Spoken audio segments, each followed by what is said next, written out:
ദശകം 9 ശ്ലോകം 2.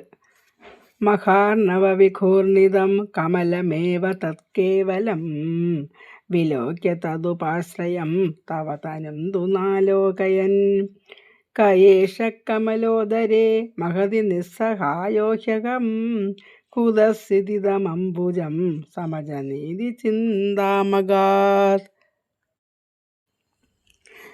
മഹാർണവ വിഘൂർണിതം, ആ മഹാസമുദ്രത്തിൽ ആടി ഉലയുന്ന കമലമേവ തത്കേവലം, ആ ഉലയുന്ന താമരപ്പൂവിനെ വിലോക്യ കണ്ടിട്ട് ഒരു ആശ്രയവുമില്ലാതെ, തതുപാശ്രയം ഒരാശ്രയവുമില്ലാതെ, തവ തനുവും അങ്ങയുടെ ശരീരം, തു നാലോകയൻ കാണാഞ്ഞിട്ട്, എന്നുവെച്ചാൽ ഒരു സമുദ്രത്തിൽ ആടി ഉലയുന്ന ഒരു താമരപ്പൂവും ബ്രഹ്മാവും മാത്രമേ ഉണ്ടായിരുന്നുള്ളൂ, മറ്റൊന്നും കാണാഞ്ഞിട്ട്.